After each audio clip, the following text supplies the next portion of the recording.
Hi friends, പുതിയൊരു വീഡിയോയിലേക്ക് എല്ലാവർക്കും സ്വാഗതം. ഇന്ന് നമ്മൾ നോക്കുന്നത് നമ്മുടെ പ്ലാറ്റ്ഫോമിൽ ആഡ് ക്വസ്റ്റ്യൻ ടാസ്ക് നമുക്ക് എങ്ങനെ ചെയ്യാം എന്നുള്ളതാണ്.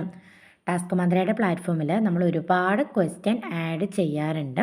നമ്മളെപ്പോഴും ശ്രദ്ധിക്കേണ്ട കുറച്ചധികം കാര്യങ്ങളുണ്ട്. അത് കറക്റ്റായിട്ട് ഫോളോ ചെയ്താലാണ് നമുക്ക് കറക്റ്റ് പോയിൻ്റ് കിട്ടുന്നത്. പിന്നെ എപ്പോഴും ഓർക്കുക, ഇന്ന് നമ്മൾ കൊടുക്കുന്ന ക്വസ്റ്റ്യൻ ആൻസേഴ്സാണ് ഭാവിയിൽ നമ്മുടെ തലമുറ പഠിക്കാൻ പോകുന്നത്. അപ്പോൾ അത്രയും ആക്യുറസി നമുക്ക് വേണം. എല്ലാ കാര്യങ്ങളും തെറ്റ് കൂടാതെ കറക്റ്റായിട്ട് വേണം നമ്മൾ ആഡ് ചെയ്ത് കൊടുക്കാൻ വേണ്ടിയിട്ട്. അപ്പോൾ എങ്ങനെയാണ് ഒരു ക്വസ്റ്റ്യൻ കറക്റ്റായിട്ട് നമുക്ക് ആഡ് ചെയ്ത് കൊടുക്കേണ്ടത്, എന്തൊക്കെ കാര്യങ്ങളാണ് നമ്മൾ ശ്രദ്ധിക്കേണ്ടതെന്ന് നോക്കാം. അപ്പോൾ നമ്മളെപ്പോഴും ടാസ്ക് ചെയ്യുന്നത് ഈ ഒരു 3 ലൈനിൽ ക്ലിക്ക് ചെയ്തു മൈ ടാസ്കിൽ ഡു ടാസ്ക് ക്ലിക്ക് ചെയ്യൂ. സാധാരണ നമുക്ക് എപ്പോഴും 5 ഡെയിലി ക്വിസ് വരും. ഞാൻ ഡെയിലി ക്വിസൊക്കെ അറ്റൻഡ് ചെയ്ത് വെച്ചത് കൊണ്ട് നമുക്ക് ഡയറക്റ്റായിട്ട് ടാസ്കിലേക്ക് കിടക്കാം. ഇവിടെ നമുക്ക് പേഴ്സണലൈസ്ഡ് ടാസ്ക് ഉണ്ട്, today's task, dynamic task, add ടാസ്കിൻ്റെ താഴെ ആഡ് ക്വസ്റ്റ്യൻസ് എന്നുള്ളത് ക്ലിക്ക് ചെയ്യാം. ഇതൊരു അഡ്വർടൈസ്മെൻ്റ് ആണ്, അതങ്ങ് ക്ലോസ് ചെയ്ത് കൊടുക്കാം. ഓക്കെ, നമുക്ക് ക്വസ്റ്റ്യൻ ആഡ് ചെയ്യുമ്പം എന്തൊക്കെയാണ് നമുക്ക് വേണ്ട ഇൻസ്ട്രക്ഷൻസ് ഇവിടെ കൊടുത്തിട്ടുണ്ട്. അതൊക്കെ വായിച്ച് മനസ്സിലാക്കിയിട്ട് വേണം നമ്മൾ ചെയ്യാൻ വേണ്ടിയിട്ട്. നമ്മളിവിടെ എപ്പോഴും കൊടുക്കുന്നത് മൾട്ടിപ്പിൾ ചോയ്സ് ക്വസ്റ്റ്യൻ ആണ്. അതായത് ഒരു ക്വസ്റ്റ്യനും അതിൻ്റെ 4 ഓപ്ഷൻസും നമ്മൾ കൊടുക്കും. അതിന് കറക്റ്റായിട്ടുള്ള കാറ്റഗറി നമ്മൾ സെലക്ട് ചെയ്ത് കൊടുക്കണം. പിന്നെ നമുക്ക് നമ്മുടെ ആൻസറാണ് നമ്മൾ ഫസ്റ്റ് എൻ്റർ ചെയ്ത് കൊടുക്കുന്നത്. അതിന് ശേഷമാണ് നമ്മൾ ക്വസ്റ്റ്യനും ബാക്കിയുള്ള 3 ഓപ്ഷൻസും കൊടുക്കുന്നത്. നമുക്കിത് സക്സസ്ഫുള്ളി നമ്മൾ കൊടുത്തു കഴിഞ്ഞിട്ടുണ്ടെങ്കിൽ അഡ്മിൻ അപ്രൂവ് ആയി കഴിയുമ്പോഴാണ് നമുക്കിതിൻ്റെ പോയിൻ്റ് കയറുന്നത്. ടാസ്ക് മന്ത്ര പ്ലാറ്റ്ഫോമിൽ ഒരു ക്വസ്റ്റ്യൻ ആഡ് ചെയ്ത് കഴിഞ്ഞാൽ 30 പേര് അതിനെ വെരിഫൈ ചെയ്യുമ്പോഴാണ് ആ ഒരു ക്വസ്റ്റ്യൻ അപ്രൂവ് ആകുന്നത്. അപ്പോൾ നമ്മൾ ഇന്നൊരു ക്വസ്റ്റ്യൻ ആഡ് ചെയ്തു, എപ്പോഴാണോ ആ ക്വസ്റ്റ്യൻ 30 പേര് വെരിഫൈ ചെയ്യുന്നത് അപ്പോഴാണ് നമുക്കതിൻ്റെ പോയിൻ്റ് കയറുന്നത്. നമ്മൾ കാറ്റഗറി കറക്റ്റ് കൊടുത്തു, ജിയോ സ്റ്റാറ്റസ് കറക്റ്റ് കൊടുത്തു, നമ്മൾ ആൻസറും ക്വസ്റ്റ്യനും ഒക്കെ കറക്റ്റ് ആണെങ്കിൽ നമുക്ക് 25 പോയിൻ്റാണ് ഒരു ക്വസ്റ്റ്യൻ ആഡ് ചെയ്യുന്നതിന് കിട്ടുന്നത്. അതൊക്കെയാണ് ഈ ഒരു ഇൻസ്ട്രക്ഷനിലുള്ളത്. അത് വായിച്ചു കഴിഞ്ഞാൽ നിങ്ങൾക്ക് മനസ്സിലാകും. മൾട്ടിപ്പിൾ ചോയ്സ് ക്വസ്റ്റ്യൻ ആയിരിക്കണം, കാറ്റഗറി കറക്റ്റ് ആയിരിക്കണം, ആൻസർ കറക്റ്റ് ആയിരിക്കണം. ഫസ്റ്റ് നമ്മൾ ആൻസർ കൊടുത്ത ശേഷം ക്വസ്റ്റ്യനും 3 ഓപ്ഷൻസും കൂടി കൊടുക്കണം. അത് കറക്റ്റ് ആണെങ്കിൽ നിങ്ങൾക്ക് അതിനുള്ള നിങ്ങളുടെ ക്വസ്റ്റ്യൻ്റെ ക്വാളിറ്റി അനുസരിച്ചിട്ട് നിങ്ങൾക്ക് എമൗണ്ട് കിട്ടും എന്നുള്ളതാണ് ഈ ഒരു ഇൻസ്ട്രക്ഷനിൽ പറയുന്നത്. ഓക്കെ, ഇനി ടാസ്ക് മന്ത്ര പ്ലാറ്റ്ഫോം ഒരു ഇൻ്റർനാഷണൽ പ്ലാറ്റ്ഫോം ആണ്. അപ്പോൾ നിലവിൽ നമ്മൾ ഇംഗ്ലീഷ് ലാംഗ്വേജിലുള്ള ക്വസ്റ്റ്യൻ ആണ് ആഡ് ചെയ്ത് കൊടുക്കുന്നത്. ഇവിടെ ലാംഗ്വേജ് നമ്മൾ ക്ലിക്ക് ചെയ്യുമ്പോൾ അവിടെ ഇംഗ്ലീഷ് മാത്രമേ ഇപ്പം നിലവിലുള്ളൂ. അപ്പോൾ നിലവിൽ നമ്മൾ ഇംഗ്ലീഷ് ലാംഗ്വേജ് ക്വസ്റ്റ്യൻ ആണ് കൊടുക്കുന്നത്. കാറ്റഗറി നമുക്ക് ഒരുപാട് കാറ്റഗറി ഉണ്ട്. Cinema, music, maths, science, biology, chemistry, physics, geography, history, space, sports, games, അങ്ങനെ ഒരുപാട് തരം കാറ്റഗറി ഉണ്ട്. നമ്മളൊരു ക്വസ്റ്റ്യൻ ആഡ് ചെയ്യുന്ന സമയത്ത് ഏത് കാറ്റഗറിയുമായിട്ടാണ് അത് ഒന്നുകൂടെ അടുത്ത് നിൽക്കുന്നത് അതാണ് കൊടുക്കേണ്ടത്. ഇവിടെ തന്നെ നമുക്കിപ്പം സയൻസ് എന്നും കാണാം, അവിടെ കെമിസ്ട്രി, ഫിസിക്സ് എന്ന് അതിൻ്റെ സബ് കാറ്റഗറിയും കാണാം. അപ്പോൾ നമുക്ക് എല്ലാ ഇതും കൊണ്ടുപോയിട്ട് സയൻസിൽ കൊടുക്കാൻ പറ്റില്ല. ആ ക്വസ്റ്റ്യൻ നമ്മൾ ആഡ് ചെയ്യുന്ന ക്വസ്റ്റ്യൻ ഒന്നുകൂടി അടുത്തിരിക്കുന്നത് ബയോളജി ആയിട്ടാണെങ്കിൽ നമ്മളതിനെ ബയോളജി കൊടുക്കണം. അല്ല, അത് കെമിസ്ട്രി ആയിട്ട് ബന്ധപ്പെട്ട ക്വസ്റ്റ്യൻ ആണെങ്കിൽ നമ്മൾ സയൻസ് കൊടുക്കുന്നതിന് പകരം കെമിസ്ട്രി കൊടുക്കണം. അങ്ങനെ ഏത് കാറ്റഗറി ആണോ നമ്മൾ ചുമ്മാ കയറിയിട്ട് GK ജനറൽ നോളജ് കൊടുക്കുന്നതിന് പകരം അത് ഏതുമായിട്ടാണ് ബന്ധപ്പെട്ടിരിക്കുന്നത് അത് വേണം നമ്മൾ കൊടുക്കാൻ വേണ്ടിയിട്ട്. ഞാനിപ്പോൾ ഇവിടെ സ്പോർട്സിൻ്റെ ഒരു കാറ്റഗറി ഞാൻ സെലക്ട് ചെയ്തു. നമുക്ക് ഇഷ്ടമുള്ള കാറ്റഗറി കൊടുക്കാം. നമ്മൾ ഒരു ക്വസ്റ്റ്യൻ ആഡ് ചെയ്യാൻ വരുന്ന സമയത്ത് അത് ഏതാണ് നമ്മൾ ആഡ് ചെയ്യുന്ന ക്വസ്റ്റ്യൻ എന്നും അതിൻ്റെ ആൻസർ എന്താണെന്ന് നമുക്കൊരു ബേസിക് ആയിട്ട് ഒരു ഐഡിയ വേണം. ഇനി എങ്ങനെയാണ് ക്വസ്റ്റ്യൻ കണ്ടുപിടിക്കുന്നത് എന്നുള്ളത് ഞാനിതിൽ കാണിച്ചു തരുന്നുണ്ട്. ഇനി ഇവിടെ ജിയോ സ്റ്റാറ്റസ്, അത് ഏറ്റവും ഇമ്പോർട്ടൻ്റ് ആയിട്ടുള്ളൊരു കാര്യമാണ്. ഇവിടെ നമുക്ക് 3 തരം ജിയോ സ്റ്റാറ്റസ് ഉണ്ട്. ഗ്ലോബൽ ഉണ്ട്, ഇന്ത്യ ഉണ്ട്, ഫോറിൻ ഉണ്ട്. ഗ്ലോബൽ എന്ന് പറഞ്ഞാൽ നമുക്ക് ലോകത്തിൽ പൊതുവായിട്ടുള്ള കാര്യങ്ങളും, ഇപ്പോൾ ഒരു സ്പോർട്സ് അതൊക്കെ ഒരു ഗ്ലോബൽ ആണല്ലേ. സ്പോർട്സൊക്കെ എല്ലാവിടെയും ഉള്ള ഒരു കാര്യമാണ്. ഒരു സ്പെഷ്യൽ കൺട്രീനെ മെൻഷൻ ചെയ്യാതെ വേൾഡിൽ മൊത്തമുള്ള കാര്യങ്ങൾ, ഇപ്പോൾ ഒരു യൂട്യൂബിനെ സംബന്ധിച്ച ക്വസ്റ്റ്യന്, അല്ലെങ്കിൽ നമ്മുടെ ബോഡി പാർട്ടുമായിട്ട് ബന്ധപ്പെട്ട കാര്യങ്ങൾ, അങ്ങനെ ലോകത്തെല്ലായിടത്തും ഉണ്ടാകുന്ന കാര്യങ്ങളാണ് ഈ ഒരു ഗ്ലോബൽ എന്ന ഈ ഒരു ജിയോ സ്റ്റാറ്റസിൽ വരുന്നത്. ഇനി നമ്മുടെ ഇന്ത്യയുടെ അകത്ത് വരുന്ന എന്തെങ്കിലും കാര്യമാണ്, ഇന്ത്യയിൽ നിന്നും ആദ്യമായിട്ട് ഇത്ര ഇന്ന സ്ഥാനത്തെത്തിയ ആളാരാണ്, അല്ലെങ്കിൽ ഇന്ത്യയുടെ ഉള്ളിലുള്ള ഒരു കാര്യമാണ്, ഇന്ത്യയുടെ ഉള്ളിലുള്ള ഒരു സംസ്ഥാനത്തെ പറ്റി ചോദിക്കുന്നതാണെങ്കിൽ അത് ജിയോ സ്റ്റാറ്റസ് ഇന്ത്യ കൊടുക്കണം. ഇനി ഏതെങ്കിലും ഒരു കൺട്രീനെ നമ്മൾ മെൻഷൻ ചെയ്ത് പറയുന്നുണ്ടെങ്കിൽ, അതായത് അമേരിക്കയിൽ ഇന്നത് നടന്നത് ഏത് വർഷമാണ്, ചൈനയിൽ ഇത് വന്നത് ഏത് വർഷമാണ്, അങ്ങനെ നമ്മളൊരു കൺട്രീനെ സ്പെഷ്യലി മെൻഷൻ ചെയ്ത് പറയുന്നുണ്ടെങ്കിൽ അവിടെ നമ്മൾ ഫോറിനാണ് കൊടുക്കേണ്ടത്. അപ്പം മൊത്തത്തിലുള്ള കാര്യമാണെങ്കിൽ ഗ്ലോബൽ കൊടുക്കുക, ഇന്ത്യയുടെ ഉള്ളിൽ വരുന്ന കാര്യമാണെങ്കിൽ ജിയോ സ്റ്റാറ്റസ് ഇന്ത്യ കൊടുക്കുക. അതല്ല ഏതെങ്കിലും ഒരു കൺട്രീനെ മാത്രം മെൻഷൻ ചെയ്ത് പറയുന്നുണ്ടെങ്കിൽ അവിടെ ഫോറിനാണ് കൊടുക്കേണ്ടത്. അപ്പം ഞാനിപ്പം സ്പോർട്സ് ആയതുകൊണ്ട് ഗ്ലോബൽ കൊടുത്തു. ഇനി എൻ്റെ ആൻസർ, നമ്മൾ എന്തിനാണ് ആദ്യം ആൻസർ കൊടുക്കുന്നതെന്ന് കാണിച്ചു തരാം. അപ്പോൾ എപ്പോഴും നമ്മൾ ഫസ്റ്റ് എത്ര ക്യാപിറ്റൽ ലെറ്റർ കൊടുക്കാം. ഞാനിവിടെ ബാസ്കറ്റ് ബോൾ എന്നുള്ളതാണ് എൻ്റെ ആൻസർ, അത് കൊടുത്തു. നെക്സ്റ്റ് കൊടുത്തു. അപ്പോൾ നമുക്കിവിടെ കാണിച്ചു തരും ഈ ബാസ്കറ്റ് ബോളുമായി ബന്ധപ്പെട്ടിട്ട് വേറെ ആരെങ്കിലും ഇവിടെ ക്വസ്റ്റ്യൻ ആഡ് ചെയ്തിട്ടുണ്ടോ, നമുക്കിവിടെ കാണിച്ചു തരുന്നുണ്ട്. നമുക്ക് ഈ ക്വസ്റ്റ്യനൊക്കെ ഒന്ന് വായിച്ച് നോക്കണം, കാരണം ഇതിൻ്റെയൊക്കെ ആൻസർ ബാസ്കറ്റ് ബോൾ എന്നാണ്. അപ്പോൾ നമ്മൾ ആഡ് ചെയ്യാൻ ഉദ്ദേശിച്ച ക്വസ്റ്റ്യൻ ഇവിടെ ഉണ്ടോ എന്നുള്ളതാണ്. അപ്പം ഞാൻ ഉദ്ദേശിച്ച ക്വസ്റ്റ്യൻ ഇതായിരുന്നു, അതായത് in which sport is the term cherry picking used എന്നുള്ള ക്വസ്റ്റ്യൻ ആയിരുന്നു ഞാൻ ഉദ്ദേശിച്ചിട്ടുണ്ടായിരുന്നത്. അപ്പോൾ അത് ഓൾറെഡി ഇവിടെ ഉണ്ട്. അപ്പോൾ വീണ്ടും എനിക്കത് ആഡ് ചെയ്ത് കൊടുക്കാൻ വേണ്ടി പറ്റില്ല. അപ്പം നമ്മൾ അതിൻ്റെ ആൻസർ ഫസ്റ്റ് കൊടുക്കുമ്പോഴാണ് ആ ഒരു ക്വസ്റ്റ്യൻ ഇവിടെ ഉണ്ടോ ഇല്ലയോ എന്നുള്ളത് നമുക്ക് ചെക്ക് ചെയ്ത് നോക്കാൻ വേണ്ടി പറ്റുന്നത്. അപ്പം നമുക്കിപ്പം വേറൊരു ക്വസ്റ്റ്യൻ കണ്ടുപിടിക്കണം. അപ്പം നമ്മളിവിടെ കൊടുക്കാം കേട്ടോ, yes please try another one. നമ്മൾ വിചാരിച്ച സംഭവം ഇവിടെ ഉണ്ട്, അതുകൊണ്ട് നമുക്ക് വേറെ ഒന്ന് നോക്കാം എന്നുള്ളത് കൊടുക്കാം. ഇനി നമ്മൾ എങ്ങനെയാണ് ഒരു ക്വസ്റ്റ്യൻ കണ്ടുപിടിക്കുന്നത്? നമുക്കിവിടെ മുകളിൽ ഗൂഗിളിൽ പോയിട്ട് എന്ത് ചെയ്യാൻ വേണ്ടി പറ്റും? നമുക്ക് ഗൂഗിളിൽ പോയിട്ട് MCQ ക്വസ്റ്റ്യൻ ടൈപ്പ് ചെയ്ത് നോക്കുന്ന സമയത്ത് നമുക്ക് ഒരുപാട് ക്വസ്റ്റ്യൻ കാണാൻ വേണ്ടി പറ്റും. നേരത്തെ നമ്മൾ കൊടുത്ത ക്വസ്റ്റ്യൻ ഓൾറെഡി ഇവിടെ ഉള്ളത് കൊണ്ട് നമുക്കത് കൊടുക്കാൻ വേണ്ടി പറ്റില്ല. ഇനി നമുക്ക് വേറെയുള്ള ക്വസ്റ്റ്യൻ കണ്ടോ, ഒരുപാട് സ്പോർട്സുമായി ബന്ധപ്പെട്ട ക്വസ്റ്റ്യൻ ഇവിടെ ഉണ്ട്. അപ്പം നമുക്ക് എന്ത് ചെയ്യാം, പുതിയൊരു ക്വസ്റ്റ്യൻ ആഡ് ചെയ്ത് കൊടുക്കാം. ഞാൻ ഇനി കൊടുക്കുന്ന question Gurjeet Kaur is associated with which sport എന്നുള്ളതാണ്. നമുക്കതിൻ്റെ ആൻസർ അവിടെ കാണിക്കുന്നുണ്ട്, ഹോക്കി എന്ന്. നമുക്ക് എല്ലാത്തിൻ്റെ വ്യൂ ആൻസർ ക്ലിക്ക് ചെയ്ത് കഴിഞ്ഞാൽ നമുക്ക് ആൻസർ കാണാൻ വേണ്ടി പറ്റും.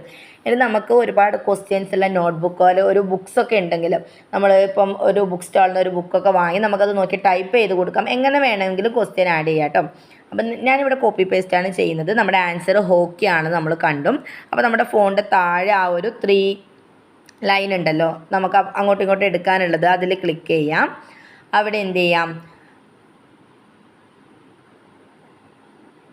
നമുക്ക് കൊണ്ടുപോയിട്ട് നമ്മുടെ ക്വസ്റ്റ്യൻ കൊടുക്കാം. നേരത്തെ നമ്മൾ കൊടുത്തത്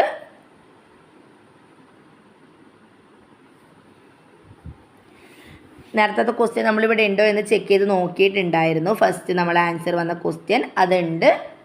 പ്ലീസ് ട്രൈ അനദർ വൺ എന്നാണ് നമ്മൾ കൊടുക്കുന്നത്. അപ്പോൾ നമുക്ക് നെക്സ്റ്റ് ക്വസ്റ്റ്യൻ ആഡ് ചെയ്യാനുള്ള ഫോം വരും. അവിടെ നമുക്ക് ഇംഗ്ലീഷ് ലാംഗ്വേജ് ആണ്. നമ്മളെ കാറ്റഗറി എന്ന് പറയുന്നത് സ്പോർട്സ് ആണ്. നമ്മൾ ജിയോ സ്റ്റാറ്റസ് ഗ്ലോബൽ ആണ്. ഇപ്പം നമ്മുടെ ആൻസർ എന്ന് പറയുന്നത് ഹോക്കിയാണ് അല്ലേ, HOCKEY, ഹോക്കി. ഫസ്റ്റ് ലെറ്റർ എപ്പോഴും ക്യാപിറ്റൽ ലെറ്റർ കൊടുക്കാൻ വേണ്ടി നോക്കാം. നെക്സ്റ്റ് കൊടുക്കാം. അപ്പോൾ നെക്സ്റ്റ് കൊടുക്കുന്ന സമയത്ത് ഈ ഹോക്കിയുമായി ബന്ധപ്പെട്ടിട്ടുള്ള എല്ലാ ക്വസ്റ്റ്യൻസും നമുക്ക് നമ്മുടെ സൈറ്റ് കാണിച്ചു തരും. നമ്മൾ ആഡ് ചെയ്യാൻ ഉദ്ദേശിക്കുന്നത് അതിലേതെങ്കിലും ആണോ എന്നുള്ളതാണ് കേട്ടോ.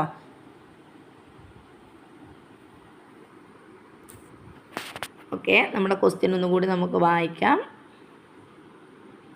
അത് ലോഡായിട്ട് വരുന്നുണ്ട്. പിന്നെ നമ്മൾ എപ്പോഴും ശ്രദ്ധിക്കേണ്ട കുറച്ച് കാര്യങ്ങളുണ്ട്. നമ്മൾ ഓപ്ഷൻസ് കൊടുക്കുന്ന സമയത്ത് നമ്മളിപ്പോൾ ഒരു സ്പോർട്സുമായിട്ട് ബന്ധപ്പെട്ട ക്വസ്റ്റ്യനാണ് കൊടുക്കുന്നതെങ്കിൽ എല്ലാ ഓപ്ഷൻസും സ്പോർട്സ് തന്നെ കൊടുക്കാം.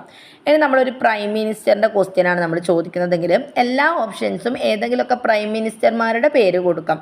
ഇനി ഒരു മൂവി ആണെങ്കിൽ എല്ലാ ഓപ്ഷൻസും ഏതെങ്കിലുമൊക്കെ മൂവിയുടെ പേര് കൊടുക്കാം.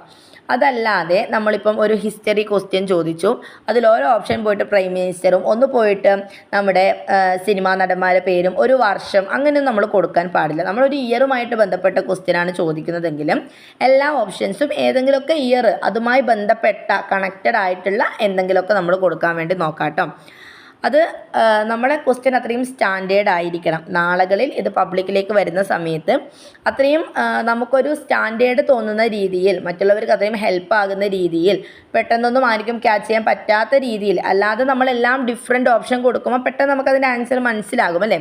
അങ്ങനെ കൊടുക്കാതെ നല്ല അടുക്കും ചിട്ടയിൽ നമുക്കത് കണ്ടാൽ തന്നെ അതിൻ്റെ ഒരു ഇത് തോന്നണം. അങ്ങനെ വേണം നമ്മൾ ക്വസ്റ്റ്യൻ ആഡ് ചെയ്ത് കൊടുക്കാൻ വേണ്ടിയിട്ട്. ഓക്കെ, ഇനി വീണ്ടും ചോദിക്കുന്നുണ്ട് നിങ്ങളുടെ ഹോക്കിയുമായി ബന്ധപ്പെട്ടിട്ട്. ഇതാ നമുക്ക് ഒരുപാട് ഹോക്കിയുമായി ബന്ധപ്പെട്ട ക്വസ്റ്റ്യൻ വന്നിട്ടുണ്ട്. ഇതിലേതെങ്കിലും ആണോ നിങ്ങൾ ആഡ് ചെയ്യാൻ ഉദ്ദേശിക്കുന്നത് എന്നുള്ളത്.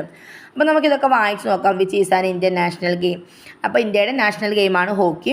അപ്പോൾ നമ്മൾ ഒരാൾ ആഡ് ചെയ്ത ക്വസ്റ്റ്യൻ തന്നെ നമ്മൾ വീണ്ടും ആഡ് ചെയ്തിട്ട് ഒരു കാര്യമില്ല, നമുക്ക് പോയിന്റ് കയറില്ല. അപ്പോൾ ഞാനിങ്ങനെ നോക്കുന്ന സമയത്ത് ഞാൻ ഉദ്ദേശിച്ച ക്വസ്റ്റ്യൻ ഇവിടെ ഇല്ല. അപ്പോൾ എനിക്കത് ആഡ് ചെയ്യാം. പക്ഷേ ഇവിടെ ലാസ്റ്റ് കണ്ടോ, what is the national game of India. അപ്പോൾ അതും ഫസ്റ്റത്തെ ക്വസ്റ്റ്യനും സെയിം തന്നെയാണ് അല്ലേ, ഒരേ ചോദ്യം തന്നെയാണത്. അപ്പോൾ എന്ന് പറഞ്ഞാൽ നമുക്കത് ഫസ്റ്റ് ആഡ് ചെയ്ത ആളുകൾക്ക് മാത്രമേ അതിൻ്റെ പോയിന്റ് കിട്ടത്തുള്ളൂ. അപ്പോൾ നമ്മളിത് ചെക്ക് ചെയ്ത് നോക്കാൻ വേണ്ടിയിട്ട് നമുക്കിങ്ങനെ കാണിച്ചു തരുന്നത്. അപ്പോൾ നമ്മളില്ല അത് തന്നെ നമ്മൾ കൊടുക്കുമെന്ന് പറഞ്ഞാൽ അത് റെഡി ആവില്ല. അപ്പോൾ നമ്മൾ ഒരാൾ കൊടുത്ത ക്വസ്റ്റ്യൻ കൊടുക്കാതിരിക്കാൻ പ്രത്യേകം ശ്രദ്ധിക്കാം. നമ്മൾ കൊടുത്ത ക്വസ്റ്റ്യൻ ആണെങ്കിൽ yes please try another one എന്ന് കൊടുക്കാം. അല്ല ഞാൻ കൊടുക്കുന്ന ക്വസ്റ്റ്യൻ ഇവിടെ ഇല്ല എങ്കിൽ നോ എന്ന് കൊടുക്കുന്ന സമയത്ത് നമുക്ക് ക്വസ്റ്റ്യൻ കൊടുക്കാനുള്ള സ്ഥലം വരും. അപ്പോൾ നമ്മൾ എന്ത് ചെയ്യണം, നമ്മുടെ ഫോണിൻ്റെ താഴെ ബാക്ക് ബട്ടൺ ഉണ്ട്, സെൻറ്റർ ബട്ടൺ ഉണ്ട്, അതിൻ്റെ ഇപ്പുറത്ത് ഈ ലൈനിൽ ക്ലിക്ക് ചെയ്യാം താഴേൽ. എന്നിട്ട് നമ്മുടെ ക്വസ്റ്റ്യൻ നമുക്ക് എന്ത് ചെയ്യാം, കോപ്പി ചെയ്തിട്ട് പേസ്റ്റ് ചെയ്യാം. അപ്പോൾ നമ്മൾ കോപ്പി ചെയ്യുമ്പം ആ 1 എന്നുള്ള നമ്പറൊന്നും എടുക്കാതെ ക്വസ്റ്റ്യൻ മാത്രമായിട്ട് കോപ്പി ചെയ്യാം. വീണ്ടും ആ 3 ലൈനിൽ ക്ലിക്ക് ചെയ്യാം. നമുക്ക് രണ്ടും മാറ്റി മാറ്റി ചെയ്യാൻ വേണ്ടി പറ്റുമല്ലോ. അപ്പം നമുക്ക് എന്ത് ചെയ്യാം, പ്രസ് ചെയ്ത് പിടിക്കാം, പേസ്റ്റ് ചെയ്ത് കൊടുക്കാം. ഇനി ഒരു ഓപ്ഷൻ ഓൾറെഡി അവിടെ ഹോക്കി ഉണ്ട്, ബാക്കിയുള്ള ഓപ്ഷൻ ഏതൊക്കെയാണെന്നുള്ളത് നമുക്കിങ്ങനെ കോപ്പി ചെയ്തെടുക്കാം. കോപ്പി ചെയ്തു, ഓപ്ഷൻ 2 നമ്മൾ കൊടുത്തു. ഫസ്റ്റ് ലെറ്റർ ക്യാപിറ്റൽ ആയിരിക്കണം. അതിപ്പോൾ ഇവിടെ ക്യാപിറ്റൽ അല്ലെങ്കിലും നമ്മൾ കറക്റ്റായിട്ട് അതാക്കി കൊടുക്കാം കേട്ടോ. അതുപോലെ കോപ്പി പേസ്റ്റ് ചെയ്യാതെ എന്തെങ്കിലുമൊക്കെ മാറ്റങ്ങൾ വരുത്താനുണ്ടെങ്കിൽ നമ്മളത് മാറ്റി കൊടുക്കണം കേട്ടോ. ഓപ്ഷൻ 3 കൊടുത്തു. 4 ഓപ്ഷൻസ് നമ്മൾ സെറ്റ് ചെയ്ത് കൊടുത്തു. അപ്പോൾ സ്പോർട്സ് ആയതുകൊണ്ട് തന്നെ 4 ഓപ്ഷനും സ്പോർട്സുമായി ബന്ധപ്പെട്ട കാര്യങ്ങൾ തന്നെ കൊടുത്തിട്ടുണ്ട്. ഓക്കെ, പിന്നെ നമുക്കിപ്പോൾ പുതുതായിട്ട് ചോദിക്കുന്നതാണ് അതിൻ്റെ റെഫറൻസ് എവിടെ നിന്നാണ് നമുക്ക് കിട്ടിയെന്നുള്ളത്. നമ്മൾ ഗൂഗിളിൽ നിന്ന് കണ്ടുപിടിച്ചതാണല്ലേ. അപ്പോൾ നമ്മൾ ഗൂഗിളിൽ നിന്ന് കൊടുത്തു, നെക്സ്റ്റ് കൊടുത്തു. അപ്പോൾ നമുക്ക് ഒന്നുകൂടി കാണിച്ച് തരും. നമ്മൾ ആഡ് ചെയ്ത ക്വസ്റ്റ്യൻ ഇങ്ങനെയൊക്കെയാണ്, നമ്മൾ കൊടുത്ത ലാംഗ്വേജ് ഇംഗ്ലീഷാണ്. നമുക്ക് വീണ്ടും ഇത് കാണിച്ച് തരുന്നുണ്ട്. അത്രയും നമ്മൾ തെറ്റ് പറ്റിക്കരുത് എന്നുള്ളതാണ് ഇവിടെ ഉദ്ദേശിക്കുന്നത്. അവിടെ നമ്മുടെ കാറ്റഗറി സ്പോർട്സ് ആണ്, ജിയോ സ്റ്റാറ്റസ് ഗ്ലോബൽ ആണ്, നമ്മുടെ ക്വസ്റ്റ്യൻ ഇതാണ്, നമ്മുടെ ആൻസർ ഹോക്കിയാണ്, നമ്മൾ കൊടുത്ത ഓപ്ഷൻസ് ഇതൊക്കെയാണ്, നമ്മളെ റെഫറൻസ് ഗൂഗിളാണ്. ഇനി ഞാൻ നമുക്കെല്ലാം ഓക്കെ ആണെങ്കിൽ ഇവിടെ നമുക്ക് തെറ്റ് പറ്റുവാണെങ്കിൽ നമുക്ക് എന്ത് ചെയ്യാം, അത് തിരുത്താനുള്ള ഓപ്ഷൻ ഉണ്ട്. നമുക്കൊന്ന് ബാക്ക് അടിച്ച് പോയിട്ട് അത് കറക്റ്റായിട്ട് കൊടുക്കാം. അതുകൊണ്ടാണ് വീണ്ടും അത് കാണിച്ച് തരുന്നത്. നമുക്ക് ഈ ഒരു ടിക്ക് മാർക്ക് ഇട്ട് കൊടുക്കാം, സബ്മിറ്റ് കൊടുക്കാം. ഓക്കെ, നമ്മുടെ ക്വസ്റ്റ്യൻ സബ്മിറ്റ് ആയിട്ടുണ്ട്. ഇവിടെ എഴുതിയിരിക്കുന്നത് ഇത് നിങ്ങളുടെ ക്വസ്റ്റ്യൻ ആഡ് ചെയ്തത് സക്സസ് ആയിട്ടുണ്ട്, അഡ്മിൻ അപ്രൂവലിന് വേണ്ടി വെയിറ്റ് ചെയ്യാം. നിങ്ങൾ കൊടുത്തത് കറക്റ്റ് ആണെങ്കിൽ നിങ്ങൾക്ക് 25 പോയിൻ്റ് കിട്ടും. അപ്രോക്സിമേറ്റ്ലി എന്ന് പറഞ്ഞാലും നിങ്ങൾ കൊടുത്തത് ശരിയാണെങ്കിൽ, ഇനി നമ്മൾ വല്ല മിസ്റ്റേക്കാണ് കൊടുത്തതെങ്കിലോ നമ്മുടെ പോയിൻ്റ് കുറയും കേട്ടോ. ഇനി ഈ ക്വസ്റ്റ്യൻ 30 പേര് വെരിഫൈ ചെയ്യുമ്പോഴാണ് അത് അപ്രൂവ് ആകുന്നത്. അപ്പോൾ നമുക്ക് എത്ര വേണമെങ്കിലും ക്വസ്റ്റ്യൻ ആഡ് ചെയ്ത് കൊടുക്കാൻ വേണ്ടി പറ്റും. ഓരോ ക്വസ്റ്റ്യൻ ആഡ് ചെയ്യുമ്പോഴും നമുക്ക് ഒരുപാട് നോളജ് കിട്ടും. ഞാനിപ്പം ഫസ്റ്റ് ഒരു ക്വസ്റ്റ്യൻ ആഡ് ചെയ്യാൻ വന്നു, അതിവിടെ ഇല്ലാത്ത ക്വസ്റ്റ്യൻ ആണെങ്കിൽ ഞാൻ അത് മാത്രമേ നോക്കൂ, ഞാനത് നോക്കി അത് ആഡ് ചെയ്ത് പോകും. പക്ഷെ അതവിടെ ഉള്ളത് കൊണ്ട് ഞാൻ ഒരുപാട് കാര്യങ്ങൾ വായിച്ചു, അപ്പോൾ എനിക്ക് കുറച്ച് നോളജ് കിട്ടി. പിന്നെ ഞാൻ വീണ്ടും ഒരു ക്വസ്റ്റ്യൻ അന്വേഷിച്ച് പോയി. അപ്പോൾ നമുക്ക് ഒരുപാട് നോളജ് എംപവർ ചെയ്യാൻ നമ്മുടെ ഈ ഒരു പ്ലാറ്റ്ഫോമിൽ സാധിക്കും. അപ്പോൾ ഈ ആഡ് ക്വസ്റ്റ്യൻ ചെയ്യുന്ന സമയത്ത് കാറ്റഗറി ശ്രദ്ധിക്കാം, അതിൻ്റെ ജിയോ സ്റ്റാറ്റസ് ശ്രദ്ധിക്കാം, നമ്മുടെ ആൻസർ കറക്റ്റ് ആണോ ശ്രദ്ധിക്കാം, ക്വസ്റ്റ്യൻ മാർക്ക് വേണം, എപ്പോഴും ഫസ്റ്റ് ലെറ്റർ ക്യാപിറ്റൽ ആയിരിക്കണം, ഓപ്ഷൻ കൊടുക്കുമ്പോൾ ഫസ്റ്റ് ലെറ്റർ ക്യാപിറ്റൽ ആയിരിക്കണം. കോപ്പി പേസ്റ്റ് ചെയ്യുമ്പം മറ്റുള്ള ക്വസ്റ്റ്യൻ്റെ ABC എന്നുള്ളതൊന്നും നമ്മൾ കൊടുക്കാൻ പാടില്ല. നമ്മളിവിടെ ഓപ്ഷൻസ് മാത്രം കൊടുത്താൽ മതി, നമ്മുടെ സിസ്റ്റം അതിനെ കറക്റ്റ് ഓർഡറിലാക്കിക്കോളും. അങ്ങനെ എല്ലാ കാര്യങ്ങളും ശ്രദ്ധിക്കാം. ഇനി വീഡിയോ കണ്ടു കഴിഞ്ഞാലും നിങ്ങൾ കറക്റ്റായിട്ട് ട്രെയിനിങ് അറ്റൻഡ് ചെയ്യാം. നിങ്ങൾക്ക് എങ്ങനെ വേണമെങ്കിലും ക്വസ്റ്റ്യൻ ആഡ് ചെയ്യാം കേട്ടോ. ഇത് നിലവിൽ ഇംഗ്ലീഷ് ലാംഗ്വേജാണ് നമ്മൾ കൊടുക്കുന്നത്. ഇനി നമുക്ക് ടൈപ്പ് ചെയ്യാനാണ് ഇഷ്ടമെങ്കിൽ അങ്ങനെ കൊടുക്കാം, എങ്ങനെ വേണമെങ്കിലും നമുക്ക് കൊടുക്കാം. അപ്പോൾ ഈ ഒരു വീഡിയോ നിങ്ങൾക്ക് ഇഷ്ടമായിട്ടുണ്ടെങ്കിൽ തീർച്ചയായിട്ടും നമ്മളെ ചാനൽ സബ്സ്ക്രൈബ് ചെയ്ത് സപ്പോർട്ട് ചെയ്യാം. ഒരുപാട് കാര്യങ്ങൾ ടാസ്ക് മന്ത്രിയുമായി ബന്ധപ്പെട്ട് ഞാൻ ഈ ഒരു ചാനലിൽ അപ്ലോഡ് ചെയ്തിട്ടുണ്ട്. നിങ്ങൾക്ക് എന്തെങ്കിലും ഡൗട്ട്സ് കാര്യങ്ങളൊക്കെ ഉണ്ടെങ്കിൽ എന്നോട് ചോദിക്കാം. ഇനി പുതിയ ഏതെങ്കിലും വീഡിയോ നമ്മൾ അപ്ലോഡ് ചെയ്യണം എന്ന് നിങ്ങൾ ആഗ്രഹിക്കുന്നുണ്ടെങ്കിൽ നമ്മുടെ കമൻറ്റ് ബോക്സിൽ അതൊന്ന് സജഷനായിട്ട് പറഞ്ഞാൽ മതി. ഓക്കെ.